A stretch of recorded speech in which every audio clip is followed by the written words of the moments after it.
Okay, so as you may or may not know, Judge Williford, my co-chair, is not able to join us. She is attending a funeral.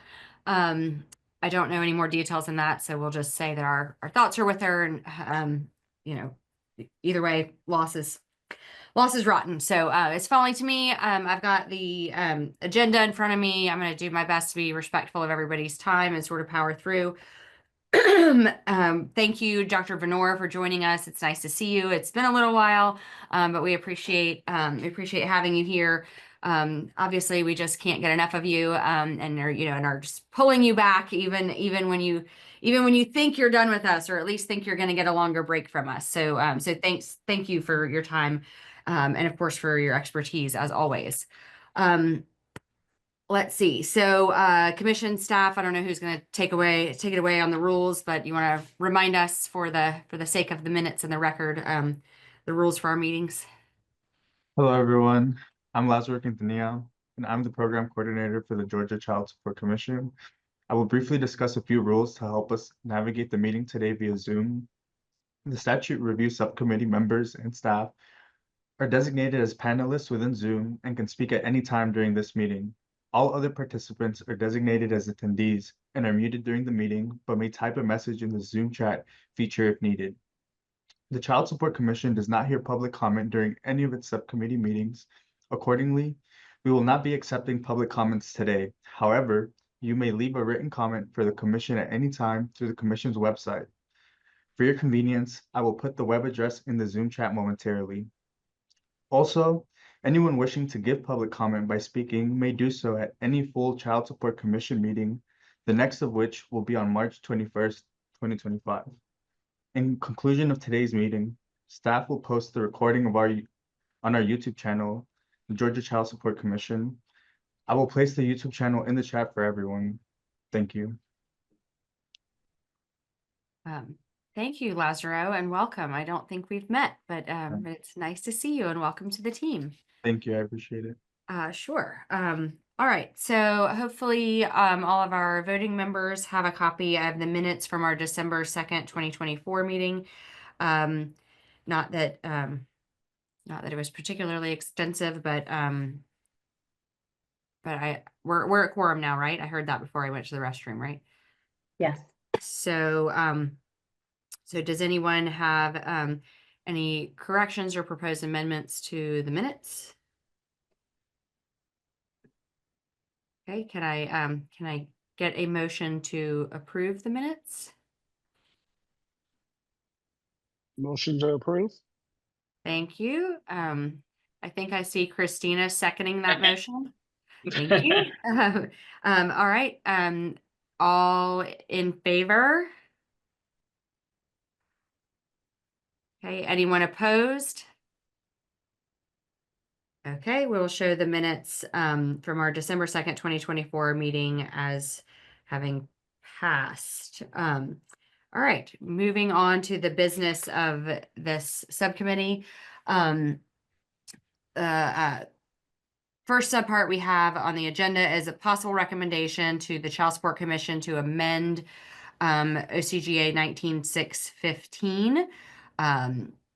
First on that list is a discussion of removing what we call the 7% test in the deviations for special expenses of child rearing.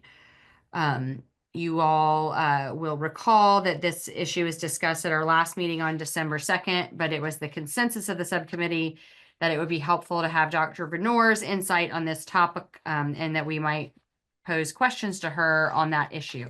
So we sort of tabled the discussion further to hear from Dr. Venor. So I know Dr. Venor at various times when you've spoken to us, candidly, I'm not sure at this point if it was just specifically this subcommittee or the commission in its entirety. You have mentioned, our 7% test, and I guess we're ready to follow up on those discussions. What can you tell us about the 7% test? My best recollection is that you've indicated that maybe Georgia's a little unusual in the way we handle that. What are your thoughts, Dr. Venor? I think it's a difficult issue for every state, and there's only 2 states that have like a threshold, Tennessee and Georgia, and they mirror each other, both of the provisions where it does provide some guidance as far as what do you do when there's those traveling hockey teams, those really expensive extracurricular or extra activities. And 7% came from the consumer expenditure survey. It was old data. I was looking at it today. It's actually 5%. And the buckets of the categories don't exactly align with how it's being used. And for what was 7% and it's now 5%, it's 6% for higher incomes. That includes the broad category of entertainment. And what's in that category is like fees and admissions, for sporting events, including, playing on teams, AV equipment, even pets, toys, playgrounds, video games, fishing equipment, sports equipment, athletic shoes, boats even, and boat trailers.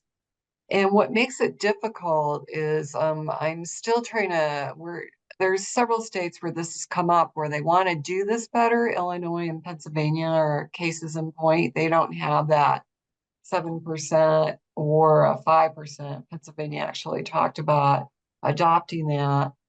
And the struggle is that the buckets in our economic data don't align with what the parents think about it, particularly parents where the kids live apart. For instance, when I describe what was in the bucket, it doesn't include those travel expenses. We were talking about a traveling team, like a soccer team, that would actually, we can't pull that out of the underlying data we use because travel gets lumped in one expense. It doesn't say it was to specifically take the kid to another state to participate in a hockey tournament. So we can't tease that out. Another thing that it can't tease out is the uniform costs. Ironically, I was just looking at the CEA, the Consumer Expenditure Survey, which is the underlying survey that we use, and it's very comprehensive. It's hundreds of items, and they try to keep it pretty clean. And uniforms get classified in clothing, and it isn't designated for a child or adult, as far as in that data set. And ironically, the other day I was just reading what they were doing, and they were collapsing uniforms and costumes. So that also creates another difficulty. So there's a few things. It's hard for the parents to understand what that 7% means, because it's like you spend at least 7% and then it's the surplus, so there's a communication issue.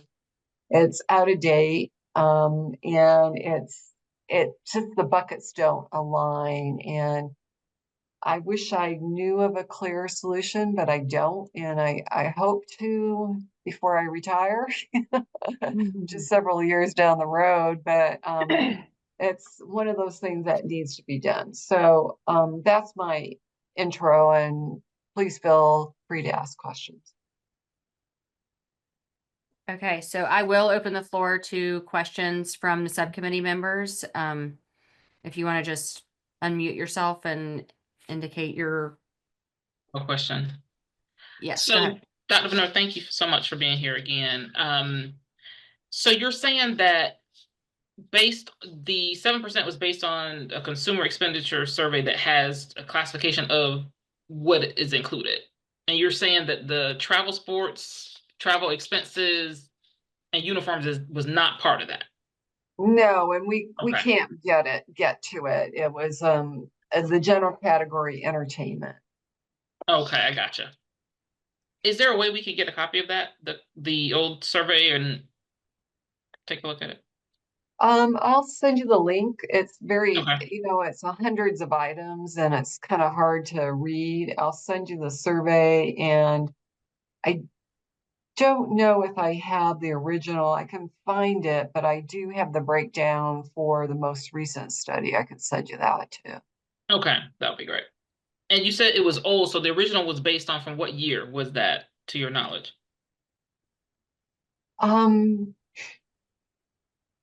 So it would have when Georgia first introduced, went to income shares. And I'm pretty sure it was 96, 98 data, because the year that you went to income shares, Georgia pulled a lot of it from Tennessee, and that's what Tennessee is based on. And that Okay. 7% actually mirrors Tennessee's provision. So I think it's 1996, 1999. So the table was developed in 2006, but you're saying based on data Yeah, there's from always a 96 lag, to 99? you know, Yeah, the okay. and the lag in. I think the original was based on Betts and Rothbard 2, if I remember right, averaging with Betts and Rothbard, Engel. Okay, based on the 1996 to 1999 numbers. Okay. Consumer expenditure survey. And do you know why it's dropped? You're saying now it's actually 5%? It's 5%. It could be that the other categories squeezed it a little bit, like I was kind of surprised at that it dropped a little bit. And it could also be just because of the way that that parents define it. It's really, there should be the travel in it, there should be the uniform, and it could be just it's a little bit, it's fuzzy, it doesn't align. And what I didn't do and I want to look at is if there's any other studies on how much these traveling teams really cost. I think that's like one of the ones that are the most expensive to raising kids. Like in Colorado, we had a similar issue with Chromebooks, like in our school districts in Colorado, some of the school districts charge for the Chromebooks. And so we wanted to include it in our child support guidelines, but to tease out that very specific expense from the data, we couldn't do it. We ended up relying on something other than the consumer expenditure survey. And so I need to spend some time just to see if there's another way, another data source. I mean, we use the consumer expenditure survey, which is conducted by the U.S. Bureau of Labor Statistics, because it's the most comprehensive and robust survey out there. And all economists that measure child rearing costs use it, because it's about 6,000 households a quarter, hundreds and hundreds of items. It's the same thing that's used for calibrating consumer price index, which we use to track inflation, but it's not designed for child support, the way that parents perceive issues. So the buckets don't line up. Well, and Gotcha. okay, correct me if I'm wrong, but I can see how those are always going to be imperfect surveys because of even things like, I'm just using an example, not even in my workload, but in my personal life.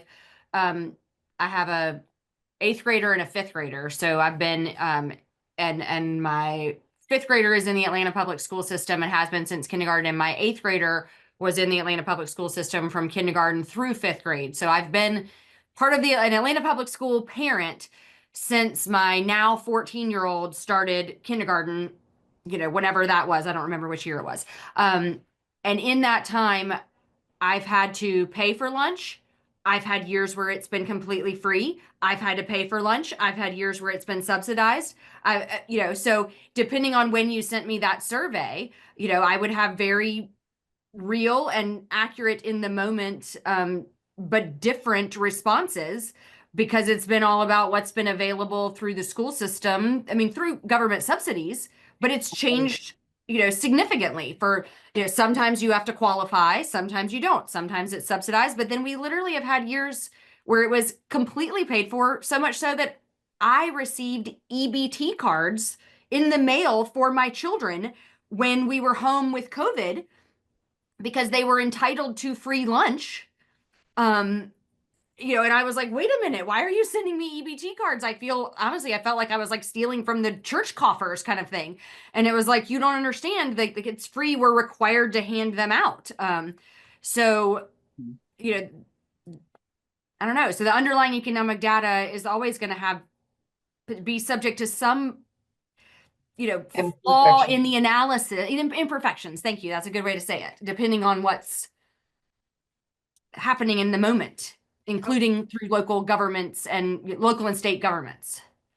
Yeah, and I'm thinking curious about what you think, like I read the Day and Mason case, and is it better to not have a threshold and just leave it all to deviation? Or is it, like I think part of the issue with that one is the parties agreed and the deviation form wasn't filled out right. And there was that confusion about meeting the 7% threshold, which, it does feel a little weird. It's like, okay, wait a minute, we got to calculate 7% of your basic obligation. Your basic obligation was $1,000. So, did we spend $70 on that? And okay, now we can do the excess. Right. So I'm not sure where you're leaning on policy wise. It sounds like you talked about eliminating it. And will it cause more settlements or will it cause more conflicts? I'm just. Sarah? Oh, I was just gonna say, I tend to agree that, we don't want to make the perfect of the enemy of the good, and that they're going to be, in any family, as Katie was saying, there's going to be fluctuations from year to year, and certainly from family to family. And across the state, there's such wide variation too in what things cost. Living in Metro Atlanta, and especially, in sort of more affluent corners of it, is so different from, more other regions of the state. But I think if we decide that it is best to leave it in some form, certainly no one is making. I've had plenty of cases in which this could come into play where it has not. Just because one can raise it and the language is that it shall be accounted for once it's raised doesn't mean that it necessarily has to be in every case. And I think it does give a useful tool for the cases where it does really move the needle on costs for children. Right. I agree with you, Sarah, except if we're not using the right number in the first place, the right Agreed, percentage, which it sounds like it's hard to get the right percentage anyway, because it's going to change. And it sounds like it can be driven by the survey questions, the wording of them, and the conceptualization of the question by the survey responders. Also, I wonder, Dr. Veneur, and this is where I'm leading to a question. This is my logic. So I'm looking for you to tell me if I'm on the right track or possibly or not at all or somewhere in between. Isn't it possible that some of the changes that we've recently worked so hard on in the last several years with our parenting time adjustments and acknowledging the economic effect of and therefore and expenses, basically, I'm saying economic effect in lieu of saying the expenses that the non-custodial parent bears related to their custodial time, we are acknowledging potentially some of these expenses that could otherwise go into that 7% category, depending on, how it's labeled and how the question is asked. So, you mentioned entertainment, pets, boats, does not include travel, but does include.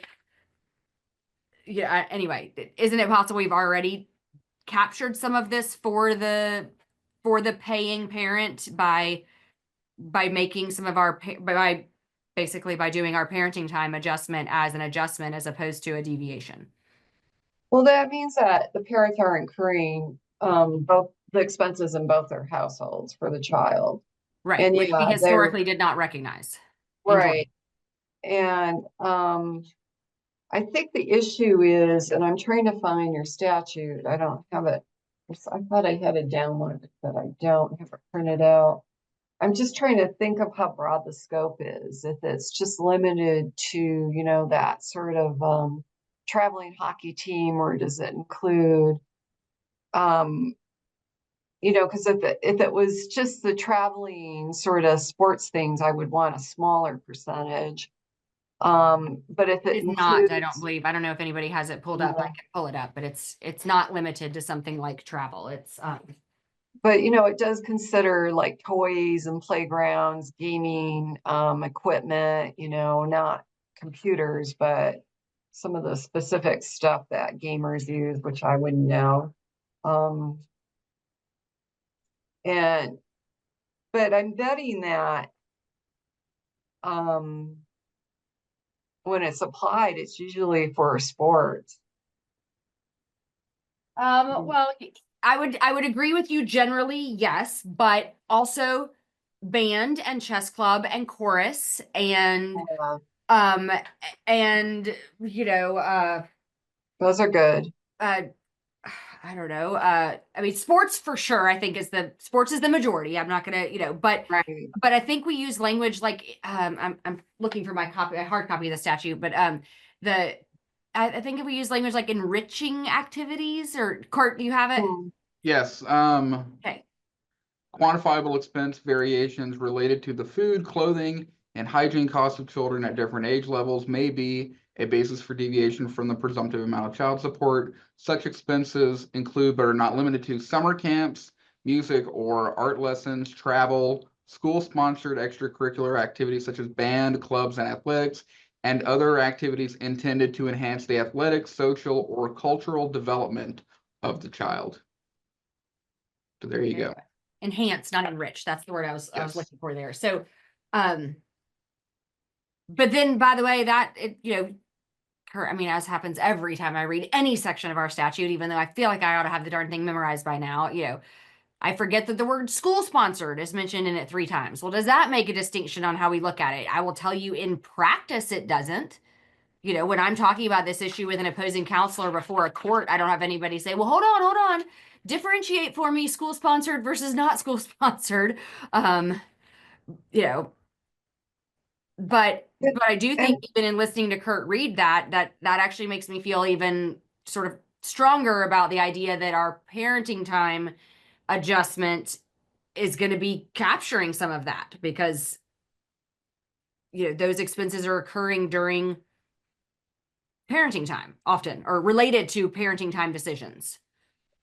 Yeah, I would agree with that. The only thing that gives me pause is that last sentence on the enhancing. And just because, my generation, we played band.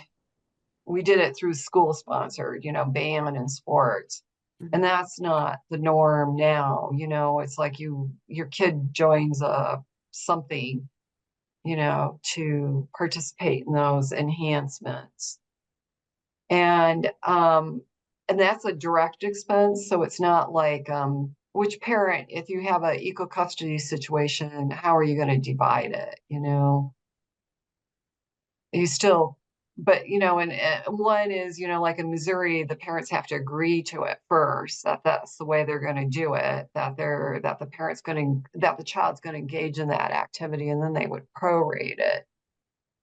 But if you have parents that don't agree, I mean, I remember there was this court case in Pennsylvania where, they had a very gifted kid, and the parents would drag each other back and forth into court, and it was whether the kid should play the piano or the violin.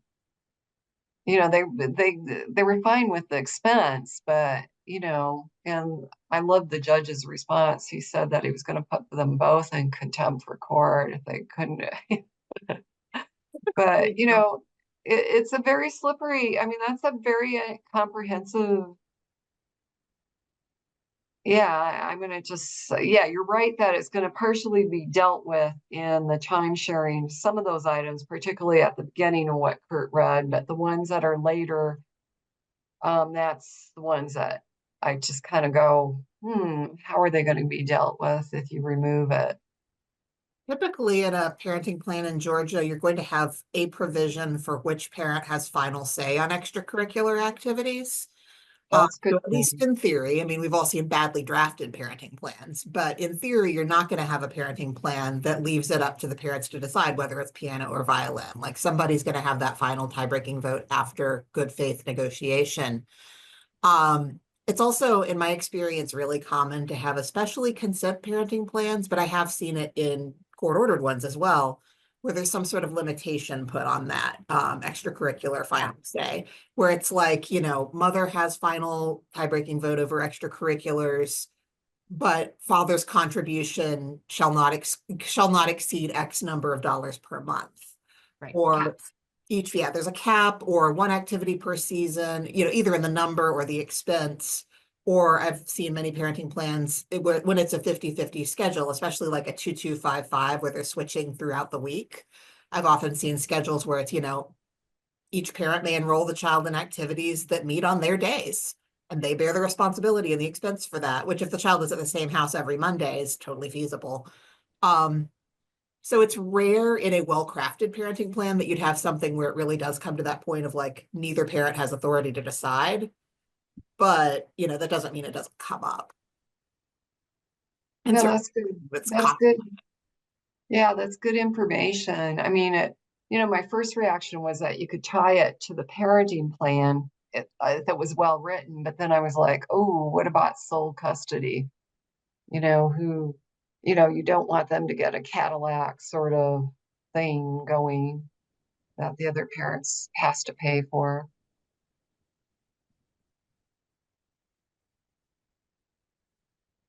Are there any other questions? I don't want to stifle the conversation, but we do have more on our agenda, including more to discuss with Dr. Venor. So I want to be mindful of her time and our time, and recognize that there's opportunity for us to have discussions about our ultimate recommendations where we don't have to be monopolizing Dr. Venor's time for that. Not that I want to exclude her, but just that I want to be respectful of her time.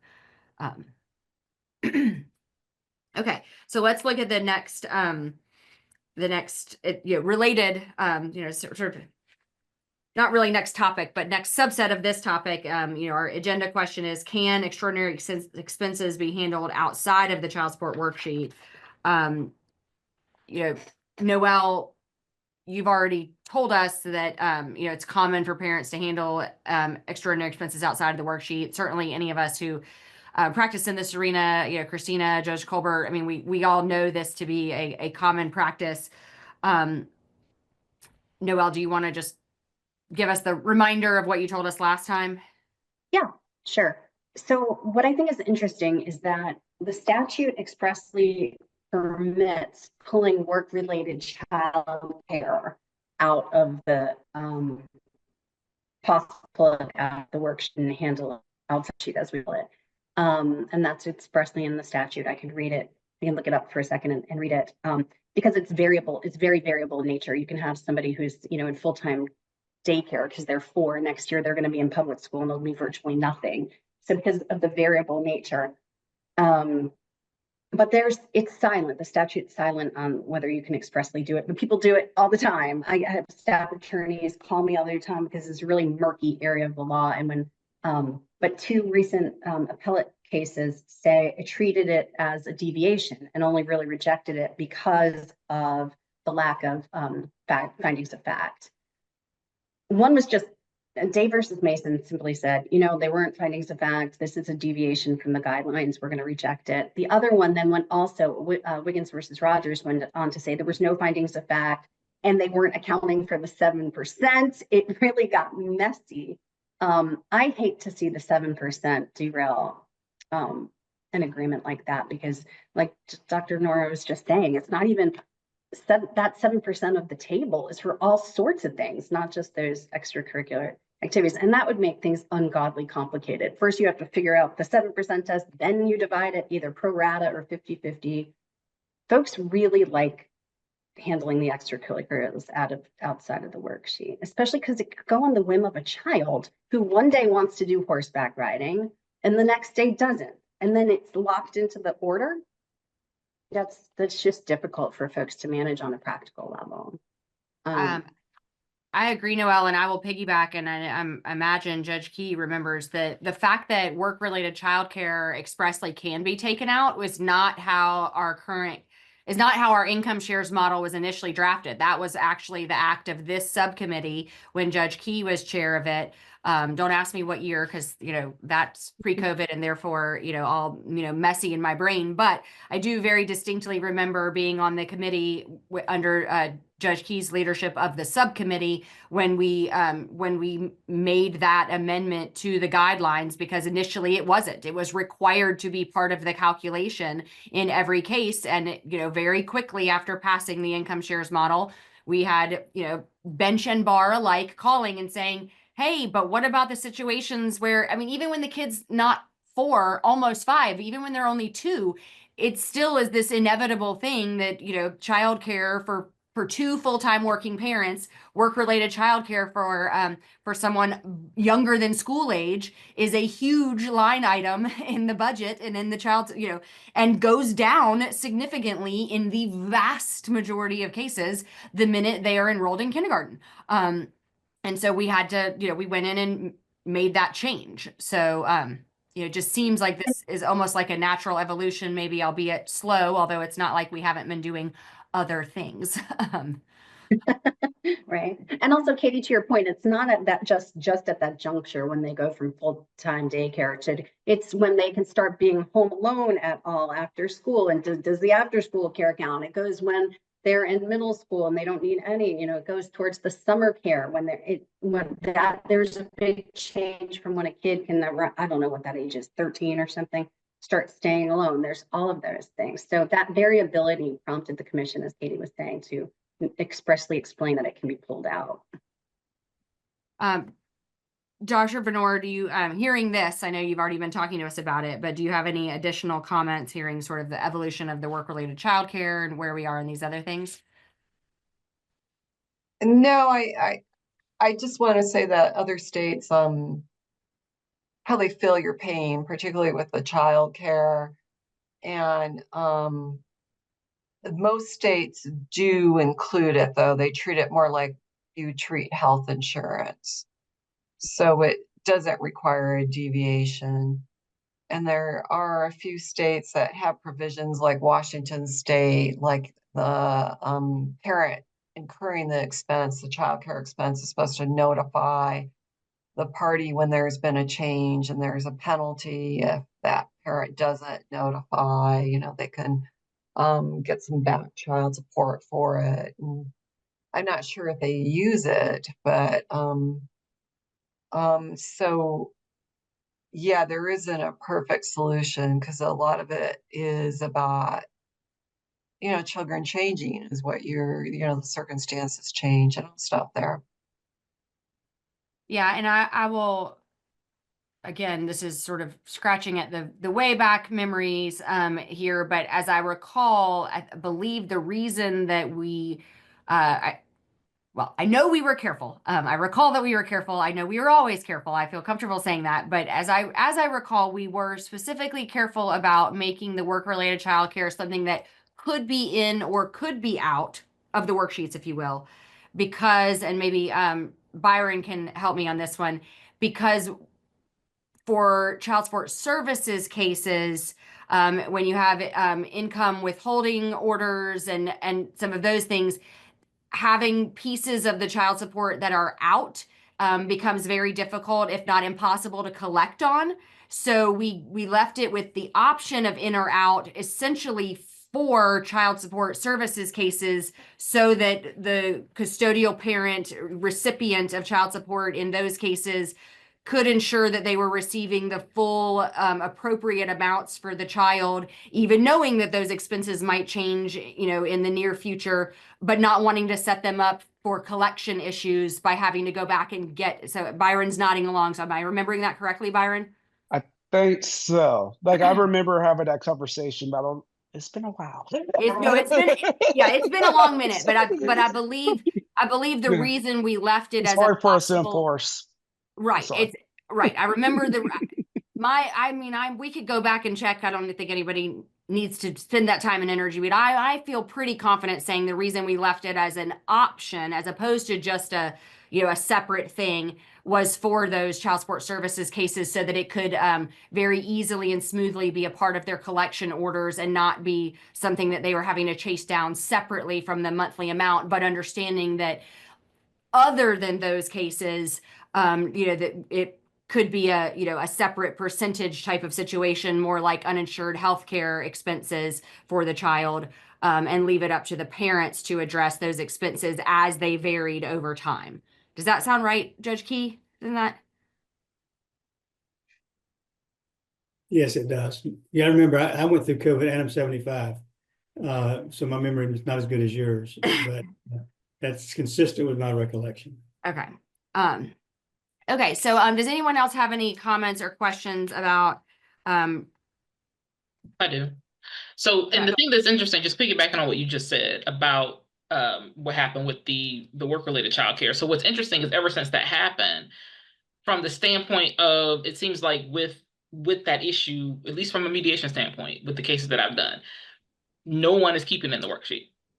Like I mean, I don't keep stats, but I could probably say almost 99% that people do it outside, if nothing else, for a cost saving, so they don't have to file modification and all that. So I you know, agree. I would like to see I guess the extracurricular or the activities kind of handle maybe something similar where maybe they have the option to put it in, keep it out. Mhm. Maybe that might make it easier. Because it is a very big issue. I mean, in most of the cases again that I do, it's always a talk of how extracurricular is going to be handled. And it's usually with the cap, it's usually an amount, and there's a cap somewhere. So I think most people, again, they see it as something that is outside of, what the child support number is. I would second that, and that is what Christina just represented is my experience in my cases as well, in my practice. So I guess here's a loaded question with that in mind, Dr. Venor.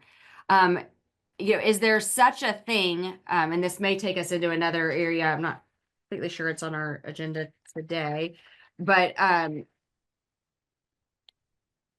well, notwithstanding, separate and apart, we have had conversations about whether, and this part isn't for you, Dr. Venor, necessarily, but we've talked about whether the commission has the authority to issue sort of advisory opinions, if you will. That's separate from you, Dr. Venor. But with potentially that tool maybe possibly available to us, not yet utilized, although kind of utilized in recent months.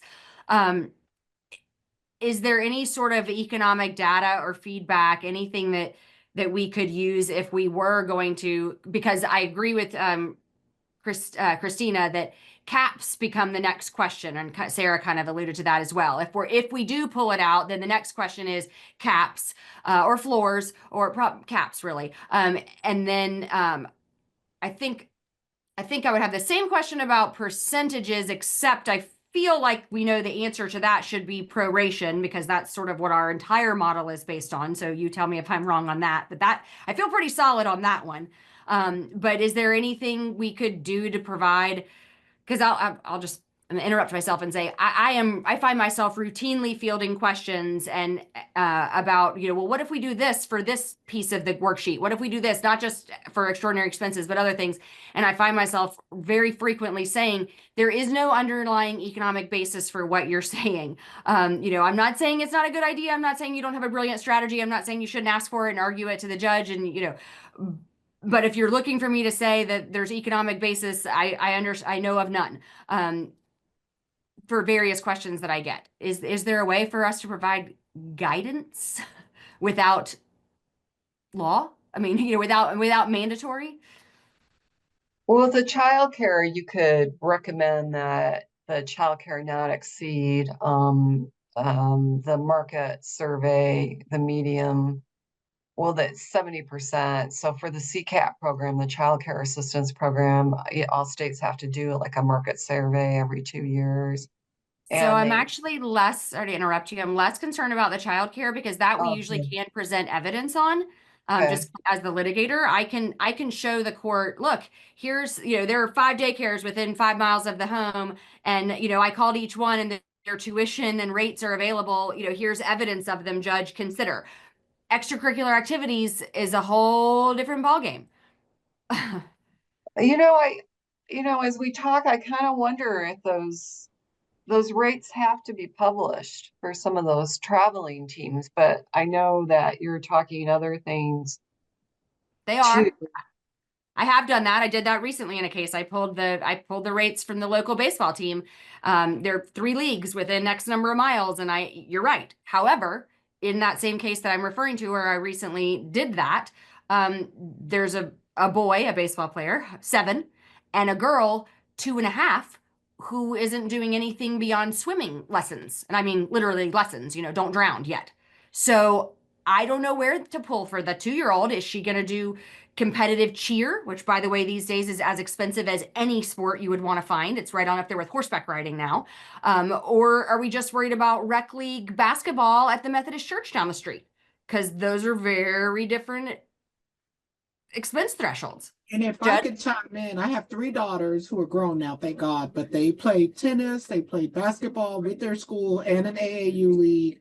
Tennis lessons range depending on where I got their lessons. Tennis tournaments vary depending on the level of tournament. And the same thing with AAU. The teams, the prices to join, they varied significantly. So I think that is and they also played multiple instruments, and those private lessons varied. I still have 3 violins, a baby grand piano, and a tuba, if anyone's interested. Yeah, no, unfortunately, we can't get the data out of the CE. So Okay. what you're doing is creative. It sounds very time consuming, but it's probably a lot better than the CE data, and it's much more geared to that enhanced provision that, kind of made me pause. Sorry, I don't have anything more okay. definitive. No, that's what I wanted to know, though. That's an answer. I am, I realize it's a sorry, can't help you, but it is an answer. And frankly, I can make an argument for that too, because there's a big difference. Just as Sarah alluded to earlier, everything is priced differently when you're in Metro Atlanta versus anywhere else in the state. So including baseball and now I guess travel. At some point you're going other places, and those places expenses are going to be what they're going to be. But still, it's a different deal to to be playing even at the highest level of X sport in Tifton, Georgia versus in Decatur. So okay, I just wondered. Okay, any other questions, comments, thoughts for Dr. Venor or any of the rest of us on the special expenses of child rearing piece? Hey, I'd just like to mention that for me, the stakeholders that I feel for the most are the judicial staff attorneys. I can think of one in particular who called me from actually Judge Colbert's neck of the woods. She's Superior Court in Chatham County, and Deborah Golimbieski, just like pulling her hair out, like trying to reconcile the case law with what's just before them day in and day out. And she's just an absolute top-notch staff attorney. And I just was in the weeds with her on it, and it's really difficult. I just like to see maximum, like our guidelines are important, but we want flexibility and mostly workability for families. And families are coming to agreements, and even though there's a provision, section C6 of the statute goes on and on how these are guidelines only, and the parties can make other agreements. The case law is saying it's a deviation and you've got to do the 7%. And I feel like if we don't act and we don't clarify, it's a really unstable area of the law, and what's de facto versus de jure is very vastly different. And so I just love to see clarity there. I couldn't agree more. Yeah, I agree with you completely. Again, just trying to be mindful of, when we're utilizing Dr. Venor and when we're not. I just want to make sure if we have any other, we'll continue the discussion, as a subcommittee, but are there any other questions on which Dr. Venor might be able to opine, enlighten us? Even if the enlightenment is no, there is no data for you, that's still information we need sometimes. So, so thank you for that. Anybody else have anything else on the, on that piece of our guidelines, the special expenses for child rearing? I guess I do have one last question for Dr. Venor. So, and Dr. Venor, what have you seen, I guess, with other states, if you can remember, in terms of how they deal specifically with something like the travel expense, the things that are very, very expensive? Do they have a mechanism in which to do that? So most states don't have the 7%, but they usually have something in their guidelines. It's not as comprehensive in the language as Georgia has as far as what it covers, but it usually is part of the guidelines calculation. It's not, I can't say there's more states I can think of that treat childcare outside of the guidelines, you know, which would be maybe a direct pay than the traveling team sort of thing. Mhm. So, but I think you make a compelling argument for treating them similar.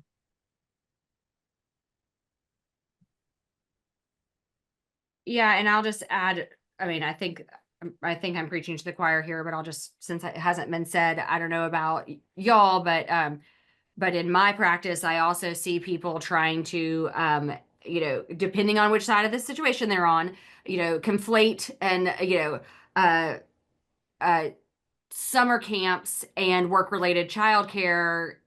Does it fall in the special expenses of child rearing category as an extracurricular because the statute does mention it in that section? Or is it work-related childcare because when your kids are, you know, 4 and, you know, well, or, you know, make them school age, when they're 6 and 10, you know, you have to do something with them for the summer. It's typically called camps.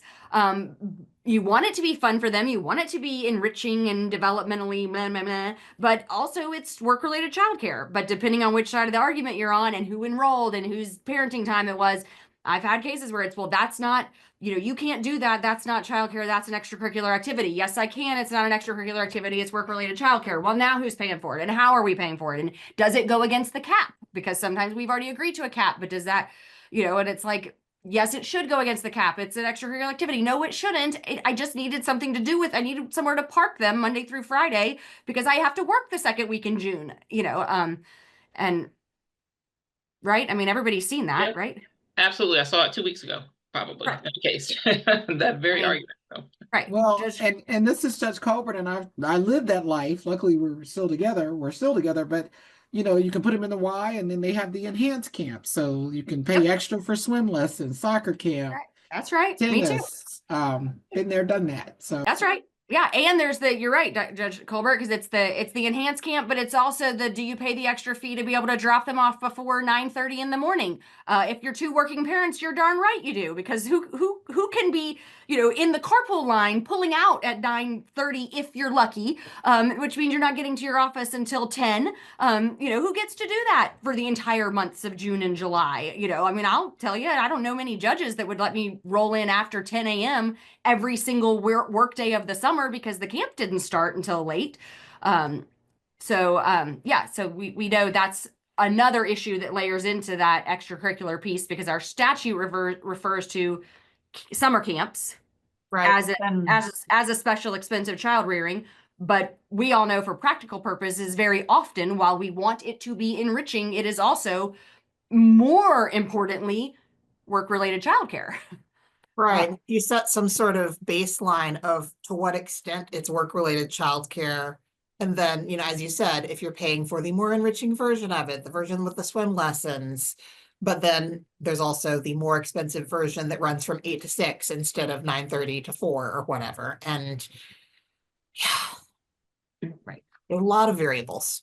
Right. And I'm finding as my kids are getting a little older, I mean, like I said, I've got 5th grader and 8th grader. I'm finding the camps are actually shortening in their hours.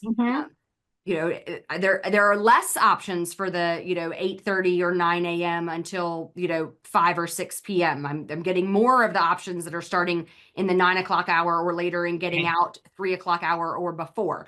You know, including things like middle school football camp. You know, there is no option for after, you know, 3 p.m. or whatever it is. So, okay, well, so all of that is interesting food for thought. It sounds like we have, unless someone else has a follow-up question, I feel like we've gotten a good bit out of Dr. Benor on that, and we'll move on to the next topic, but understanding that we're going to keep these line items on our agenda to have further discussion and to create sort of action items going forward. I just don't want to do that with Dr. Benor on because it doesn't feel efficient unless somebody has anything important to say on that front. We'll keep going. Okay. All right, moving on. Next issue on our agenda is the high income deviation. I'm going to call on Noelle to give us the primer for this discussion, please. Yes, thank you, Katie. And this is actually in certain circles, actually a really hot topic. I mean, I know for a long time we were up to our eyeballs in the low income deviation, and now we're talking about the high income deviation. But I often, just like Parenting Time, got asked by private attorneys, well, then how do you calculate a deviation amount? I've also, which is very significant to me, been called twice by judges to speak with me directly and ask me directly what's going on with this deviation. I mean, that's rare. I haven't ever had a judge call me on any other topic, but twice now, and not just Metro. One of the judges was down in Brunswick. So this is can be a widespread issue. So there's 2 recent Court of Appeals cases on whether the magnitude of the high income deviation was an abuse of the trial court's discretion. And one came out in the affirmative and the other came out in the negative. So back in 2020, the Court of Appeals heard Cousin versus Tubbs, and the income trigger the thing that really made it a high income case was that the father's monthly gross income was $63,000 roughly. Mother's was much lower.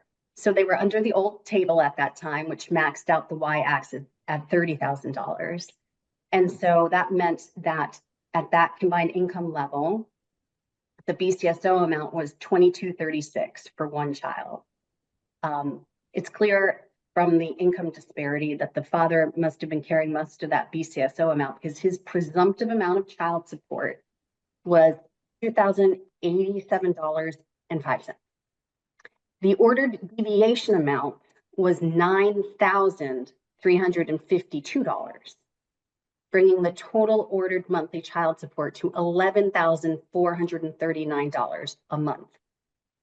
So the Court of Appeals was called on to determine whether the evidence supported the magnitude of that deviation. In other words, whether there was an abuse of discretion. And I want to read to you for just a second. And they said,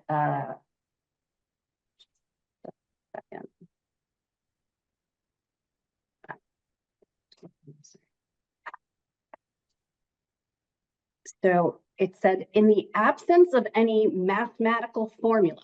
I was like, wait now, what are you saying, Court of Appeals? So in the absence of any mathematical formula, fact finders are given a wide latitude in fixing the amount of child support. And it goes on to, make several findings about why the deviation was granted. But the Court of Appeals did strike this one, not strike it down, it did reverse, finding that, first of all, the mother had only requested a $1,000 upward deviation when the deviation amount was approximately $9,000. The reason for this was that it was clear that the judge went by the old guidelines of percentage of gross income. They did 18% of the father's, monthly gross income to come up with that amount. There was also evidence that it was being punitive, that the father had a very low monthly obligation of only about $200 and something a month for many years. And so the judge was trying to, it appeared to the Court of Appeals that the judge was trying to make up for that very low amount for a long time. And also it was riddled through the opinion or the trial court's order. Clearly that the judge was upset with the amount of gambling the father did. So it was like implied that it was punitive. So that was sent back for reconsideration to the trial court. It was remanded. But then just this past year in 2024, we have Gibson versus Gibson. The trigger for that high income, and that this is involving an actor and apparently a rapper. I don't know who this person is, but the trigger for the high income deviation was the father's adjusted grossly month income of $264,000 a month. So this is extremely high. There was an upward deviation ordered in the amount of roughly $8,500 a month. So the presumptive amount was $2,170, an upward deviation of about $8,500 a month, bringing the monthly support obligation to $10,690. The Court of Appeals upheld that. counsel argued that it was excessive, but things that supported why this was in the child's best interest was to share in her father's high income, to maintain to some extent her pre-divorce standard of living, to help the wife purchase a home for herself and the child, allowing the wife to spend more time with the child by not having to work as many hours, and enabling wife to pay her portion, 50%, as agreed by the parties, of any private school for the child. And finally, they specifically held that this was not unconscionable.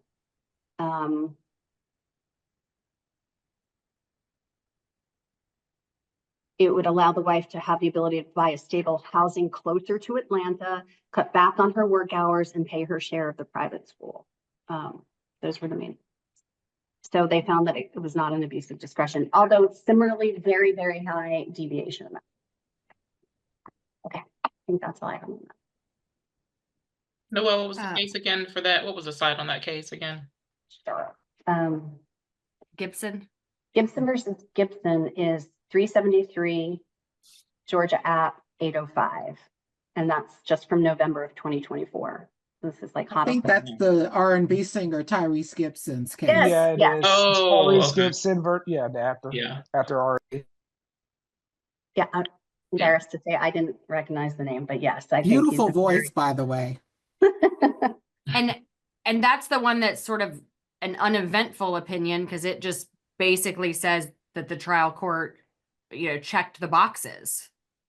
Right? I mean, it didn't really get into it's just like without any guidance in the statute, they're given wide discretion. And I think it said they connected the dots between the facts and that there was the deviation granted. So wide discretion to grant the deviation and then to come up with the deviation amount.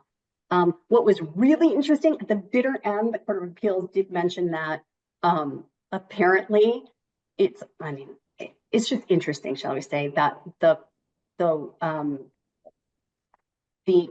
amount exactly matches the court ordered amount for this gentleman's older child in California.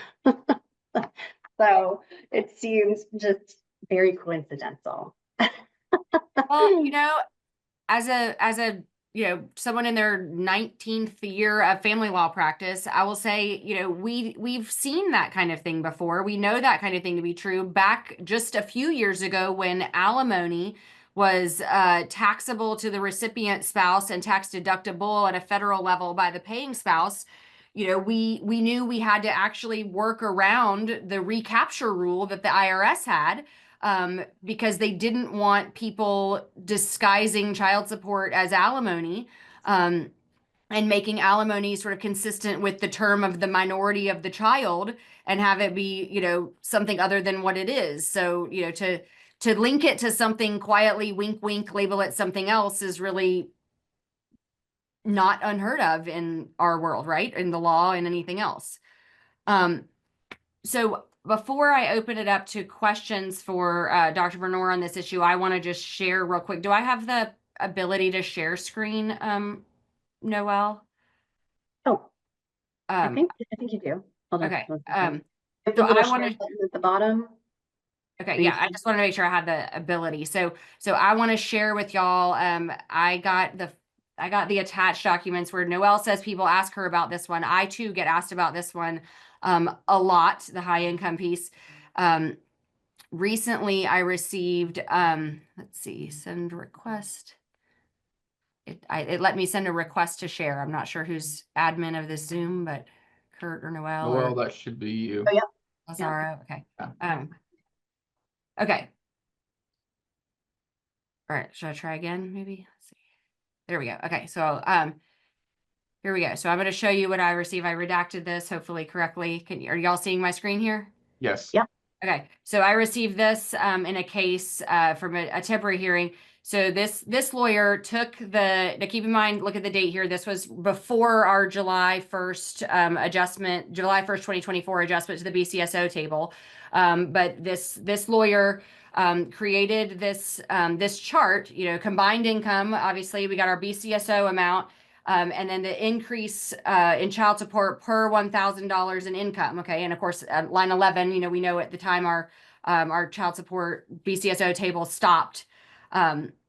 So that's okay. So everybody kind of with me on what this lawyer did. I'm gonna take you to the next screen in a second. Okay. So so now bear with me. I'm gonna show you the next thing. So that was kind of document 1 to this lawyer's point. I mean, creative, but then the follow-up to that was that this document came through, same case. So now the lawyer took that that chart that they extrapolated, and they showed gross monthly income of you know, insert mother or father here. Guess we're gonna insert father because I didn't redact the pronoun. So shown on his DRFA is $47,031.62 per month. You know, less the $30,000 VCSO table so his income of father exceeding 30 was 1731 to 62 a month. So the idea here was the high income deviation should be imputed as an increase of $36 in child support for every $1,000 a month. They do the math here, and their ask was for $613.14 in a high income deviation. So here, I'm going to stop my share there. Happy to share that with anyone else. So I'm going to, knowing that is at least part of the thinking on my question, Dr. Benor, I don't know. I think I'm going to ask a really open-ended, you know, what say you? You know, I thought the 3 cases were very interesting. The first case, the parent's income was about twice as high as the highest amount on the schedule at the time, 30,000. Yeah. But the increase in the deviation was, it looked like about 4 times as much as the highest amount on the schedule. So it didn't seem like, you know, the math kind of worked out right. I mean, it got me thinking that we might not know, we don't have the economic evidence for higher income, but we also know that it's not going to be higher because as Katie just showed it, the percentage decreases with higher income. So for that first case, I can see where it wasn't quite right. And the second case, you know, there the income was at like 9 times the highest amount on the schedule, but the increase in was maybe 4 times as much. If I got the numbers right. And it wouldn't surprise me that they did use California. California's percentages apply to an infinite amount of income. And it did make me think about other states where, like in New York, they have a percentage guidelines. It's percentage gross, more like Georgia used to do. And the percentages apply presumptively up to, they change the cap every year. I think it's like 150, 160,000 now, but it doesn't mean you can't take that percentage up higher. So, which kind of led to the third case where the attorney tried to take that percentage at the highest income essentially and extrapolate it, use it as, you know, that's essentially what they were doing when they came up with 37 or 36. 36%. $36. Sorry, $36. Yeah, for every $1,000, there should be, essentially they were saying it should be $36, a 3.6. So every additional dollars adds 3.6%. That's pretty close to what Virginia uses for their formula. So as far as the treatment in the 3 different cases, I kind of understood it, but whether Georgia wants to come to codify it and have a formula, I mean, that's another thing. You know, we can extrapolate from the highest amount on the schedule. I can tell you that we never get it quite right. You know, when we get new data, it was like, oh, we were off on that. And, you know, there's nothing we can do about that. So you know, the question is if you want to do a formula, the second question is how much. I mean, you could just do the simple percentage at the highest income, which is, you'd be like the 3.6. We have taken it out, which actually that seems very low, to be honest. But who knows?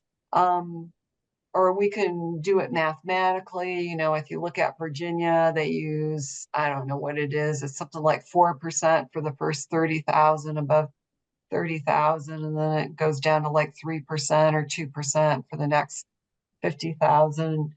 And we can do that. Or you can just leave it as deviation, you know.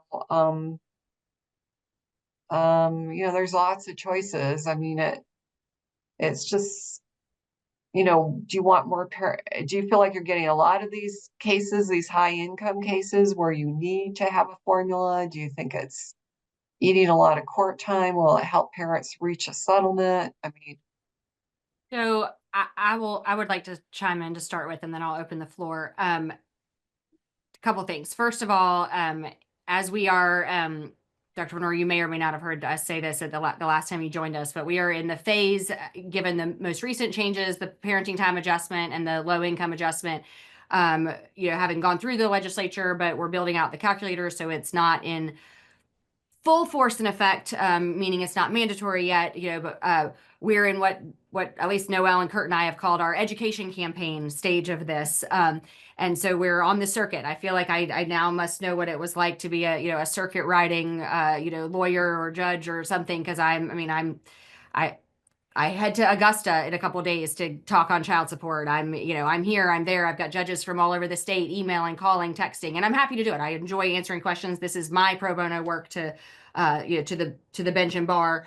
But what I say on this topic, when I speak on it, which right now is very regularly to pretty large audiences, is that, our BCSO table does not go out beyond the newly increased $40,000.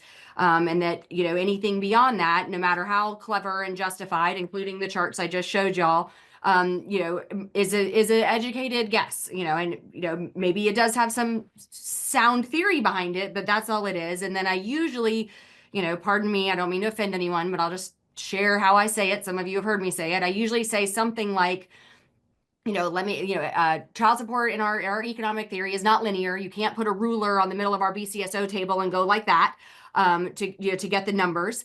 And that's important. And the best way I can illustrate it is to say that what Katie and Justin Connell spend on their very privileged, i.e. spoiled rotten, children as a percentage of their income is different than, say, what two, hardworking do-gooder, public servants might, on their two children, is different than what, for example, Jay-Z and Beyonce spend on their children. And when Beyonce does a concert and makes who knows how many millions, it's not like Blue Ivy gets to stand there and say, okay, mom, where's my X% of that?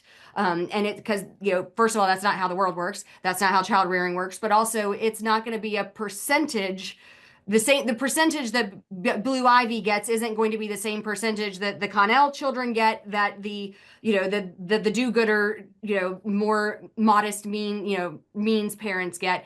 And so, you're basically doing educated guesses, have at it, make your arguments before the court, but, don't try and use the Child Support Commission to help you bolster your argument, beyond that it's a discretion and you have to convince the judge of what your logic is. Okay, I usually say something to that effect. I think I'm generally more eloquent when I'm standing in front of a room, but y'all get the point. It's usually something like that. I, for one, like Noelle started this with, she gets calls on it. People call her pretty regularly. I do get asked about it very regularly. The other thing I tell them is, hey, the reason our BCSO, because that's the easy answer, is, well, why doesn't your BCSO table just go out further? Just make it go out further. Make it go out to infinity. And I usually say, well, you know what? That costs a lot of money. And we have these really smart economists based out of Colorado that we pay to work on our BCSO table, and they're not free. And so in order to ask them to go out past the 40,000 that we just upped it to, the state is going to spend a lot of money to get there. And by the way, it's a really small percentage of the population that needs it. So we have to balance our resources and the need. Okay. All of that said, I would dearly love to have some guidance for the cases that do fall into that category, because while they are undoubtedly a single-digit percentage of Georgia's population, they are, a very high percentage of my cases. I imagine they're a pretty significant percentage of Christina's cases. And I do think we get questions from it, and I do think it's one where the judges, at least in my experience, feel like, okay, it might be a small percentage, but when I'm looking at it, it feels like an important piece of the decision for the resources I'm going to allocate to the child or children at issue. And I would love to have some guidance in doing that. And I don't. So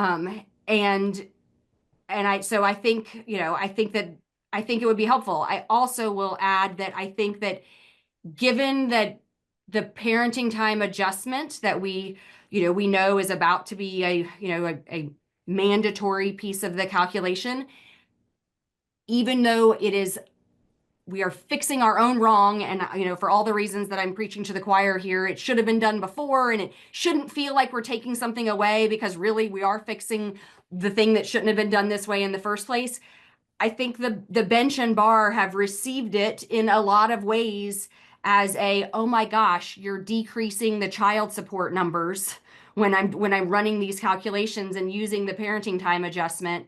I think it would be a little bit soothing to the sting of that effect, to be able to provide them some better guidance on the high income piece, at least for the families that it applies to.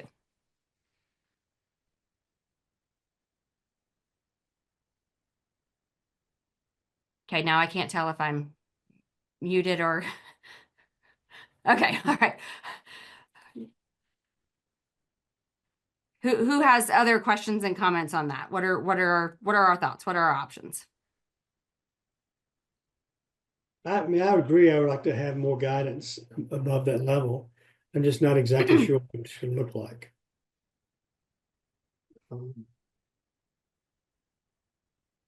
Christina, how often are you seeing this issue? I agree. I see it pretty often, actually, but typically, again, it's discretionary, so they work it out, they figure it out what the number's going to be, but there's no guidance. There's nothing that, what you show with that document was very interesting. I've seen things like that where people figure, it reminds me of kind of what we used to do before we had the parenting time deviation, and we used to, do formulas and take the BCSO and divide it by 31 or whatever, and you get the per day amount. People would do whatever they felt like they needed to. But yes, I agree with Judge Key. I don't know what it should look like, if it should be a formula but I feel like there needs to be something to help Pushing back just a little bit, Katie, I'll talk to you since you raised this issue. It's like so many other things. We would like to have more guidance, but from an attorney's perspective, who can take either side of any issue, then sometimes that guidance is going to be helpful to you, and sometimes it's going to be harmful to your client. That's true. So maybe it's best to leave it alone, leave it for the lawyers and judges to work out. I mean, it makes it easier. Let's see. Judge Colbert may or may not agree with me, but I'm going to say something that sounds really bad first, and I'll explain it. Judges are pretty lazy as a rule. By that, I mean that we have hard jobs and hard decisions to make. And as easy as you can make it for us, the better it is for everybody. That way the judge has the energy at the last case of the day that he or she had the first case of the day. So having some guidance is always helpful to us, because it's just easier to work through, and the lawyers don't have to talk so much. The more discretion that we have, the more the lawyers are going to talk, and more creative they're going to be to get us to exercise discretion in their favor. So it really kind of cuts both ways, doesn't it? Yeah. Yes. You like it if it helps your particular client that day, but you may not like it on another day. Well, I can tell you, Judge Key, having left juvenile court where I had a ton more discretion than I have now, I think when the guidance or the mandates yield an absurd result in a particular case, it drives you crazy. And I think that the example, with the different levels of income, like the Beyoncés and the Jay-Z's versus, gifted attorney and her husband versus a government worker, I think, when I see families, I think sometimes there are things that are unique. Like just looking at my own life with my husband and I, we decided consciously to front load our funding into our children and extracurriculars, but we agreed to that. Mhm. So I don't know what that would have looked like had we separated before their adulthood and had established this way of living with them. But I think if that's what the parties had agreed to and the children were benefiting from that, and all of a sudden one wants to renege and the children are now 12 or 13, I could see wanting to say, well, no, I'm not going to have these children suffer because of the divorce. So I'd like to have that discretion to put that in place or make it so that it was easier for that to continue. But at the same time, if it were a situation where one parent, wants to now do all this stuff as a way to, but they weren't doing that before, but the guidelines, say one thing, I don't know. I think I like the discretion, having some guidance maybe, but I think with families are so unique now, depending on what's going on with folks. And then when I don't know what the answer is. But I like having discretion now that I've lived in both worlds. And I cure laziness by going to lunch every day. I leave my desk and have fresh eyes for the afternoon. But discretion, I think some guidance, but I don't like not having any some discretion that I can do what makes sense for that family and child. So, Dr. Venora, you mentioned a couple of states that have percentages and some other things. Do those states that have those, do they have sort of equivalent versions of BCSO tables, and then it's after this amount where the table stops, then you turn to percentages? Are these things sort of layered in on top of each other, or are these percentages in lieu of, like, would we be throwing out our whole scheme to do that, or I don't know. Anyway, do you follow what I'm saying? Yeah, and there's plenty of states where they have a schedule similar to what Georgia has, and then they have a formula above it. Virginia is a case in point, West Virginia, Pennsylvania, and there's Indiana, I think, is another state. I'll have to look to see if there's some more. I think the big difference is, and this is something for you all to talk about, is, we can certainly give you a percentage. We can do that a couple different ways. One would be just to use that highest percentage, or we can extrapolate it out. I could do it for free. I mean, it takes me like half a day if the data's being cooperative. And then the second thing, this is the main point though that I am hearing, is whether you make that formula above 40,000 presumptive, rebuttable presumptive, or if you make it advisory.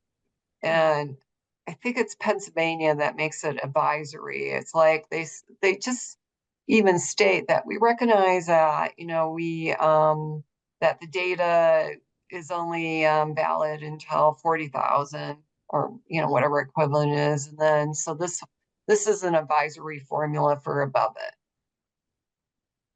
it. So Okay, so sorry, you said you think Pennsylvania does it as an advisory. right. Pretty Okay, sure. but then, like, maybe I'm not holding you to it. I can look up the statutes, but then Virginia, West Virginia, and Indiana, you think they have a formula that just comes into play once you get to a certain point? Yeah, I think theirs are presumptive, but I'm not sure on those three states. And then Michigan, what they do is they take their schedule and they don't have it in dollar amounts, they have it in percentages. And then they say above 10,000, you can apply those same percentages. So they pretty much do the advisory thing too. And I'll look and see if there's some other states too. Okay. that- Noel, and or Kurt, do y'all know if in any of our, I don't think we've ever discussed this, but in any of our surveys that we do, I guess they're done in preparation for your economic studies, but have we ever looked at the number of cases that use the high income deviation? I mean, I know we did for the low income and parenting time in anticipation of those study committees, but have we ever done it for high income? I think It's like it's in the list of what we account for. I would have to, I don't know how many, like we had 400 and some odd orders last time. How many of those, I mean, it's a very small sample size, but how many of those employed a high income deviation? I don't remember. I'm not even sure if it was one. I don't know. But Right. Well, and the raw data on that wouldn't be helpful. You'd have to know how many could have applied it before you ask the question of, did they apply it? Right. And we Yeah, have no because idea. if it wouldn't apply, then of course I mean, duh. Yeah. Other questions But and it's just comments? interesting that, like, in terms of why we have we have two major cases on this out of the Court of Appeals, because these are the type of cases that people have the money to appeal it. Right. That's why we have case law on this. I mean, are you kidding me? It's not in terms of the number of times this comes up. Right. Disputes over income come up much more frequently, but nobody appeals them. Well, so I agree with you, Noelle, at least in part. I agree completely. Resources lead to appeals. No ifs, ands, or buts about it. But I'm going to add,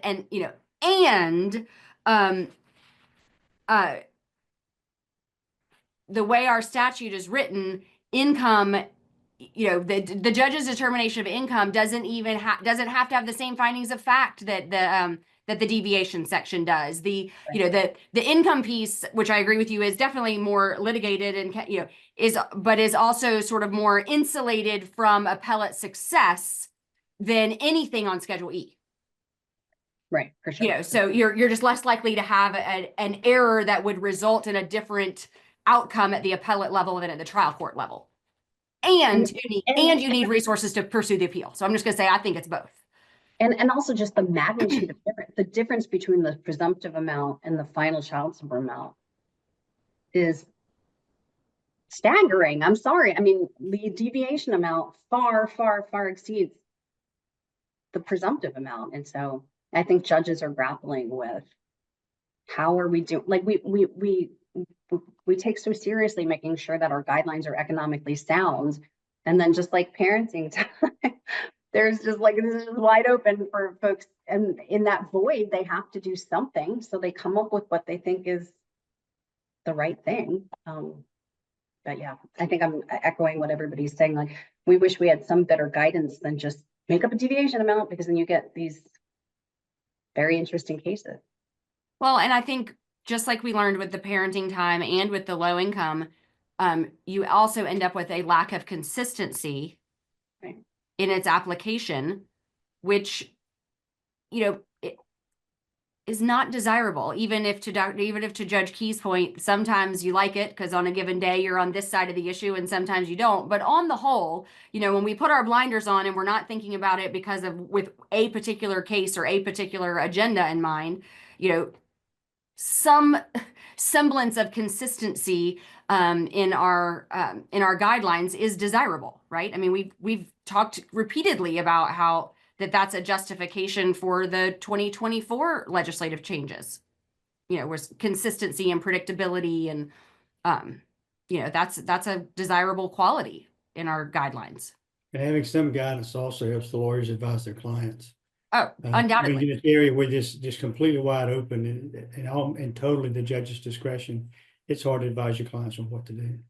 That's right. That's why I tell every new judge that asks my opinion when they come into the and are doing family law cases for the first time. I say, listen, go ahead and bite the bullet and try some family law cases. The sooner that your local bar can get a sense of your tendencies or your likes and dislikes on certain issues, the sooner your docket's going to decrease on those issues, because it gives the chance for the lawyers to advise their clients in accordance with what they understand about you. They might not agree with you, but they're still going to, the good lawyers are going to advise their clients accordingly. I'll ask you guys to pray for the parties and the clients on May 6th. I'll be sitting for the first time as Superior Court judge in divorce court on May 6th in Cayuga County. So I don't know who's more afraid. I don't know who should be more afraid, me or the parties and their lawyers. Oh, you got it. That's awesome. Congratulations. Lucky them. They have no trends to look for it with me because Okay. Any other questions or comments go ahead, Dr. Benor. Katie, I did look up what happened on that last case file review, and it was 1% of the cases had incomes greater than 30,000. It was a sample of 277 private cases, Okay. and 1% of the deviations were for high income. So it's not a high volume, Okay. you know, at least back then. I mean, things have changed. I didn't look at the year. Let me look at the year if I have that real quick. And Sample. the guidelines become probably more important with each incremental increase above the 30. Because, you know, if you're 35 instead of 30, not a huge deal. You can probably work through that. But when you're at 60 instead of 30, but that percentage of less than 1% gets smaller and smaller and smaller as those increments increase as well. Right. Right. So It was Well, and 2021, sorry. that's okay. Well, and like I had a judge that I used to practice in front of regularly, who is now retired, but his practice was to calculate the child support up to the 30 and then take the amount over 30 and run a new child support worksheet. Oh my God. Okay. And I know, and I gotta tell you, every time I was like, no, no, no, no, no, no, no. I'm like, what about the overhead part of child rearing? I mean, talk about like double dipping and, you know, and that's just, that's what made him now, but he always did it right. You know, he followed the rules of the deviation section. He did his findings of fact. He did this, he did that. He wasn't getting overturned on it. Because at the end of the day, just the fact that that's what the rationale he used was kind of neither here nor there, as long as he did executed the deviation correctly. I guess until you get to a Cousins versus Tubbs type of situation, if it had gone too far the other way. But, you know, for the most part, our statute is written and our appellate court applies it in a way that as long as you're checking the boxes appropriately, your deviations are going to be largely upheld. Okay. Any other questions or comments on the high income piece? Okay. So I think, Dr. Menor, thank you. I think you've given us some food for thought, you know, advisory opinions, presumptive amounts, percentage beyond caps. I think that's all things that we need to explore further as a subcommittee. Next on our agenda is the dental and vision insurance question. I think everybody on this meeting has already heard me talk about it, maybe with the exception of Dr. Venor, and that is that I have brought up that because of the way our guidelines are written, you know, medical insurance where available to the parties or one of the parties at a reasonable expense, et cetera, I'm kind of semi-quoting the statutory language, goes as an adjustment on Schedule D, but dental and vision insurance, you know, not required, but if available, properly goes as a deviation on Schedule E. But if you don't know what you're doing and you're not paying attention, the way the formula is embedded in our calculator work, if the monthly premium for dental and or vision, let's just say it's both combined, is $50 and you put it on Schedule E and the parent who's paying it is $50, the deviation is going to come out to a $50 deviation as opposed to the percentage of $50 that represents that parent's proportionate share of the income. In other words, you're just switching 100% of that burden from one parent to the other. And so to me, in its execution, it undermines the whole concept of proportionate sharing of that expense based on the incomes of the parties. I think the easy fix is to change the language a little bit to say, you know, where available, add it in with the medical insurance, and then we know the math comes out correctly. I don't know, what say y'all? What's the argument against it? I mean, it seems logical. So there has been an argument against it. What would that argument be? I would think it would be in the vein of it's not available to everyone. You know, we would need to make sure the statutory language is clear that we're not suggesting that a parent has an affirmative duty to go out and buy an independent dental insurance policy where not available. You know, we're not trying to create a new obligation. We're simply trying to make sure that we're treating what's already there consistently with our economic model, which right now, as the formula is drafted, we're not. I mean, unless you're clever, which lots of people are, and you do what I do, which is either go ahead and lump it into the medical by consent, or do the math before you put it on Schedule E so that you've effectively already, you're only putting in the proportionate amount. But one of those two things needs to give, because if you just put in the premium amount, which is really what the code indicates you should do, you're doing it wrong. I mean, from a mathematical economic perspective, you're following the instructions, but it's giving you an incorrect result. I mean, you would agree with that, right, Dr. Venor? Right. Okay. Right. And you are unusual to have the way you set it up as deviations. I mean, other states, they're either silent on inclusion of dental or vision, or they just lump it in and treat it the same. The only state I can think of that's weird or does something different is Texas. For some reason, they have a different threshold for reasonable costs of dental. I think it's dental, yeah. But yeah, so the fact that you treat them differently is not usual. Now, we don't treat the uninsured expenses related to dental, vision, or orthodontia differently. That's captured in our description it's of the uninsured insurance medical premiums, expenses. yeah. It's the premiums for those things. Okay. Anyone else have any questions? My question is, does anyone know why Georgia does it that way? Like, what was the policy behind why they separated the dental and vision to begin with? You know, I remember, does somebody know? Because I had a conversation, and I shouldn't speak for Georgia. Somebody knows better than me. I can't remember. I know that Pat Bonadono noted that on the last meeting that it was because health insurance was federally mandated. Oh, and that dental and vision were not. And And you know, I pulled the federal reg that the Federal Register to look at the comments.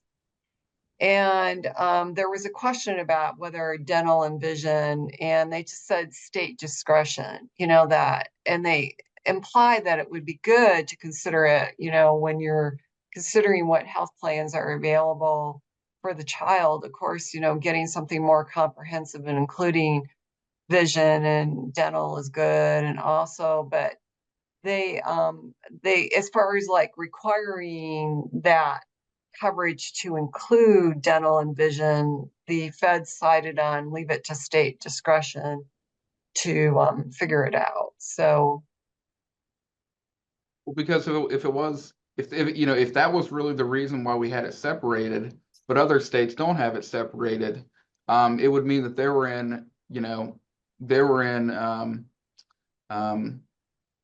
were off from what the federal regs were saying, so they were in violation of the regs. And since they're not, yeah, I get what you're saying.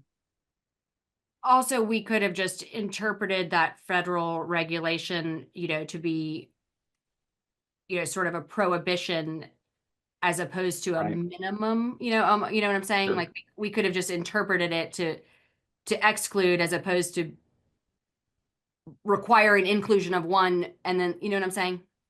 I will say, won't swear to it, but I don't think in my tenure on the commission, which is lengthy now, I don't recall this coming up before, so I don't have any other information about the history of it, at least not that I can remember.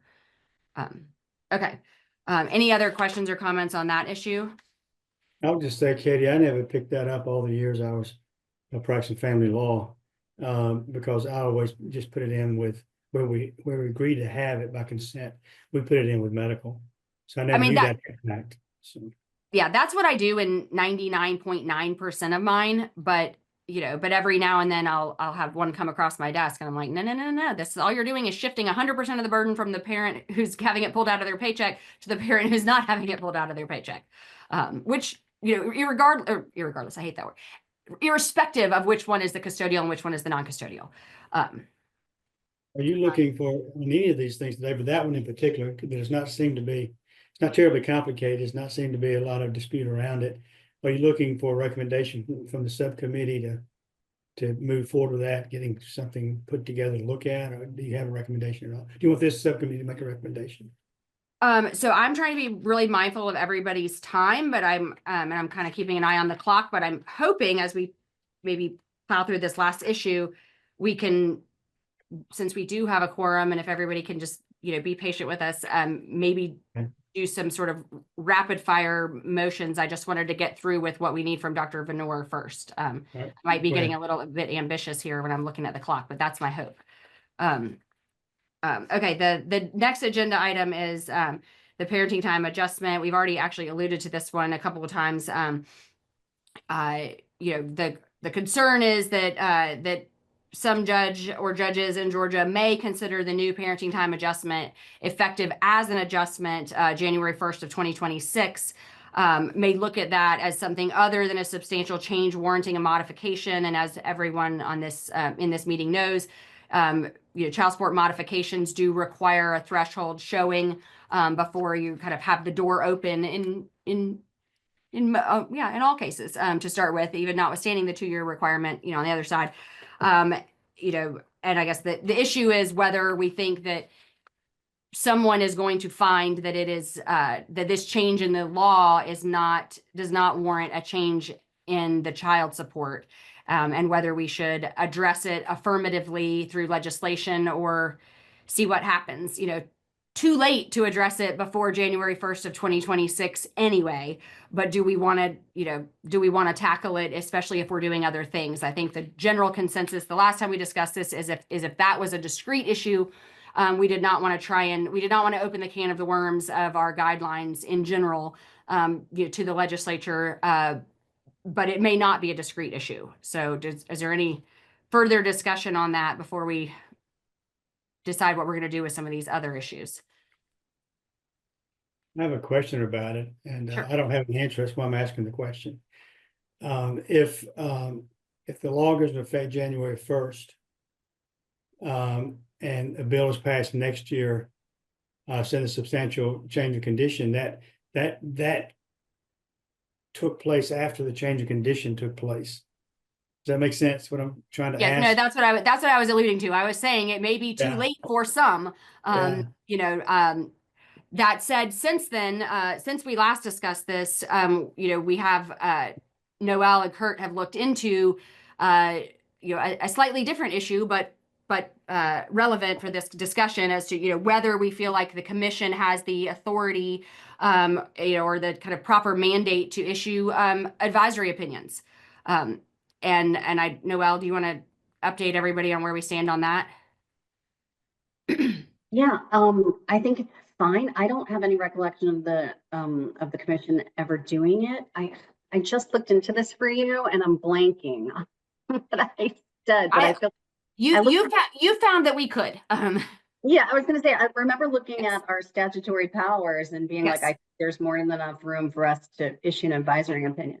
I agree. You sent me a quote and highlighted it. I went back and reread it today. So you were very thorough, and you found that we essentially that we are within our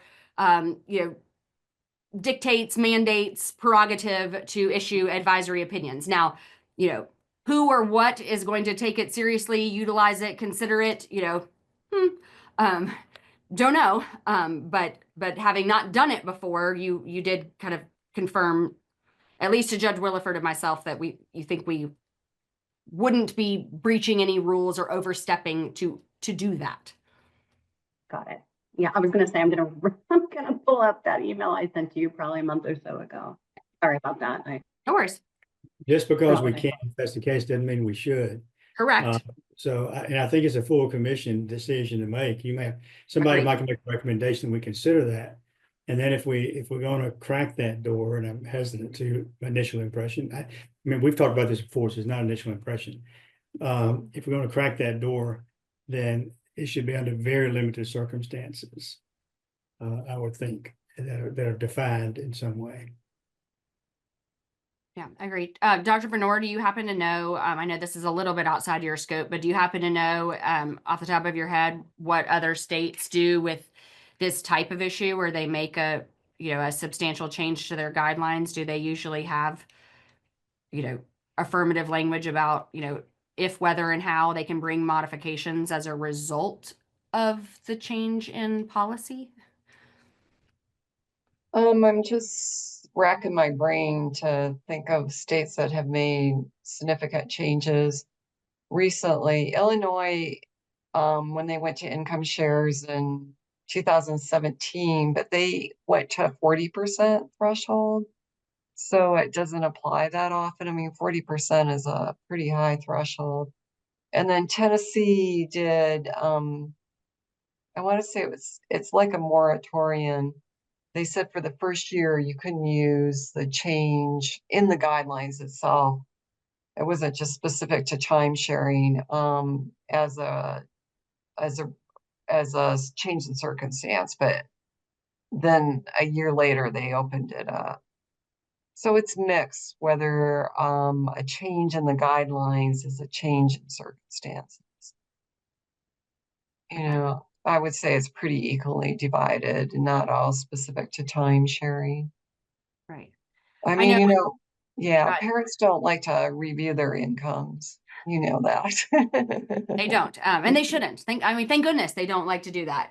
But I will say, we put in, when we switched from the income to the income shares model, we actually put in a threshold. The change, if the change as a result of the statutory change was going to be more than, whatever it was, 20%, 25%, that would warrant it. If not, but that was a different kind of change. That was changing, the entire scheme in which child support was calculated across the board. It wasn't, going back and accounting for the economic impact, i.e. expenses that the non-custodial parent was already experiencing and not having accounted it in their, initial determination.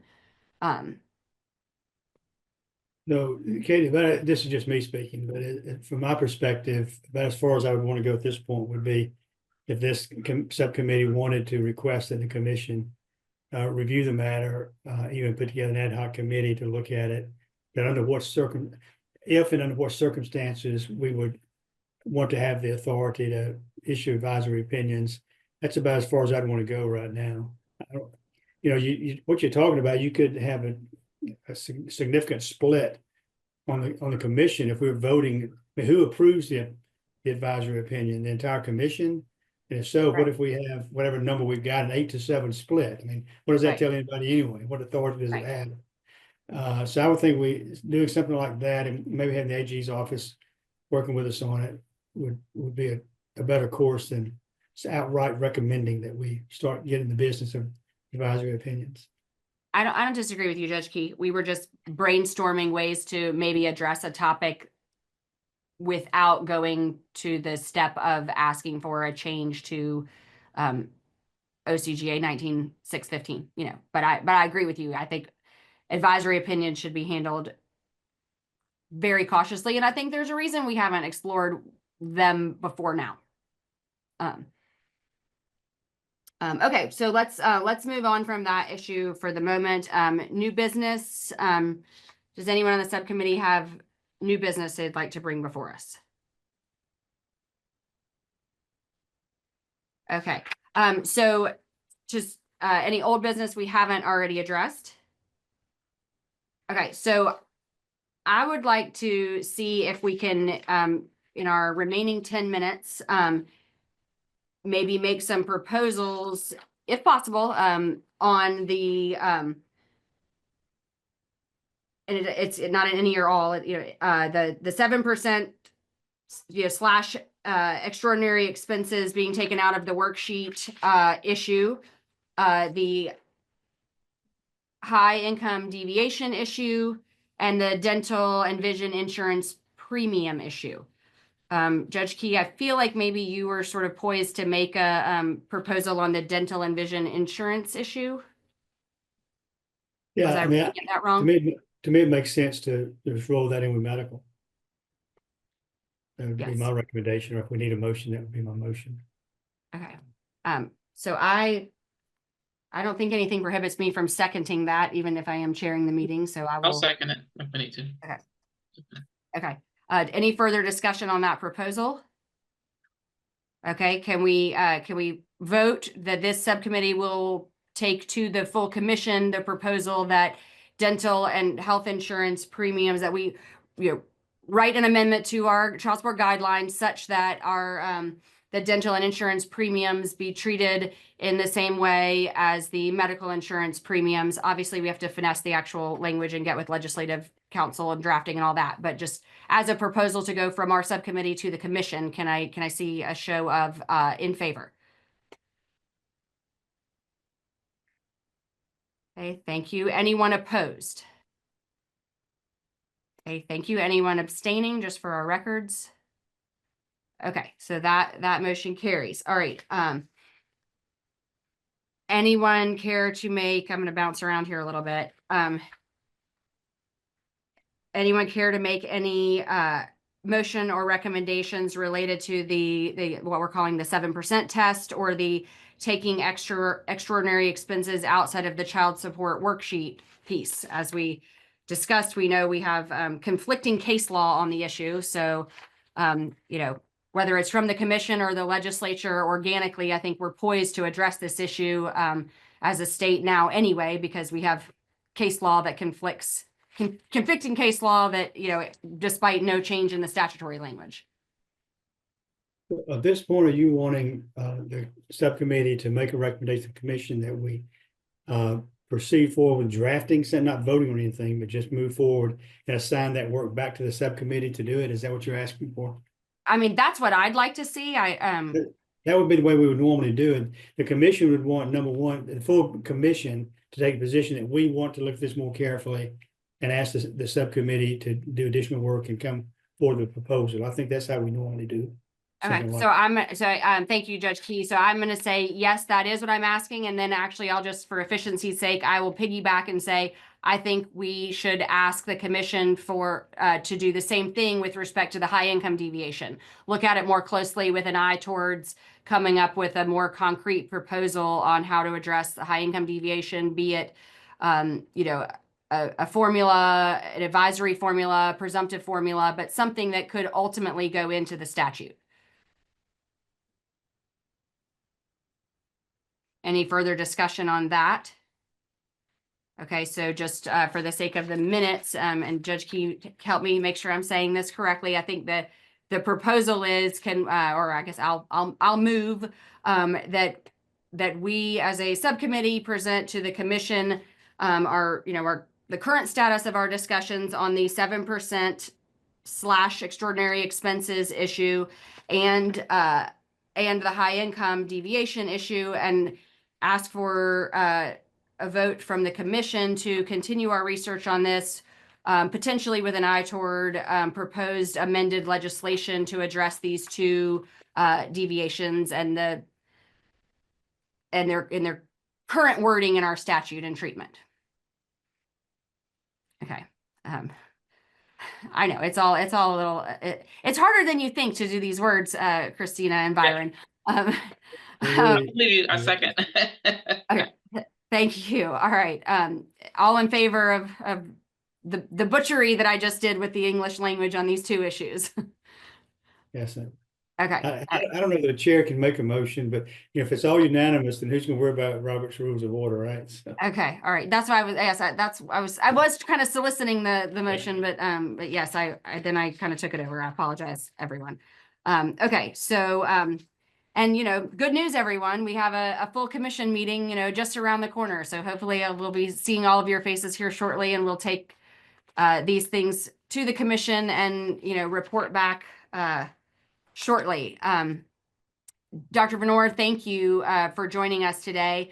Before we let her go, because she is such an important resource, does anyone have any other burning question? Any other, let's stump the economist. This is your moment. We've got this brilliant PhD. I blame a lot of things on you, Dr. Venor, by the way. In my education campaign, when I start getting pushback from the CLE attendees, when I have nowhere else to go, I finally say, look, there's some really smart economists in Colorado. Call them.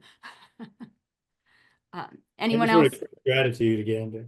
all she's done for us. No doubt, no doubt. Well, I want to thank you guys. This was a incredibly efficient meeting, ambitious agenda, and you arrived at some votes. Wow. Well, thank you. We appreciate that. Yeah. I would, you offered Dr. Venor, so I would like to take you up on it. You indicated that maybe it wouldn't be too terribly hard or complicated to give us a little further information formula or whatever it may be on the high income deviation. So if it's at all possible, since we are going to, go up to the commission, talk about it a little further, but then possibly have more in-depth conversations at this subcommittee level, if there is something you can send us and follow up to these discussions, I know we would appreciate it. No pressure, but if you are able to do something like that, I know we would enjoy. Well, I have 3 things on my list here. I mean, Christina also wanted, the Yes. links to some of the entertainment categories and then the data and the percentage share. And I'll send you some examples of a high income language. I don't really want to do the extrapolation until you get to the point where you're drafting it, because there's some stuff I need to explain, but I can send you some state examples. I might have a memo on it. I'm going to look for that memo. I actually, as I think about it, I have a memo on the 7% that will touch on all Christina's issues that I think is actually better than the 2 things, because Pennsylvania was wrestling with, adopting something like Georgia does. So I'll send that, and I'll send it to Kurt. And he will distribute appropriately. Okay, great. Well, thank you. We appreciate anything you do get back to us, and I'm sure, I know you'll be hearing from Noel and Kurt as we continue, but we do appreciate your time and expertise. It is invaluable to us, so thank you. Well, thank you. It's always a pleasure. Anyone else? I just want to go ahead Okay. and give you notice. I'm going to be in South Georgia teaching Thursday and Friday, so I hate to do this, but I'll be attending virtually Friday morning. I prefer to be in person, but I'll be at the meeting virtually. I also prefer to be in person, but I will also be there virtually because I have committed myself to resuming in arbitration immediately following. So, okay, well, for the sake of our record, I'm going to call us adjourned at 4:58. Thank you for those who were here. Quorum is so important. Your participation is important. Thanks to everyone, and I hope I see most of you on Friday. And thank you, Dr. Venor, for taking time out of your busy schedule. We So appreciate much. Yes. Okay. Bye, everybody. Thanks. it. See y'all Friday. I know.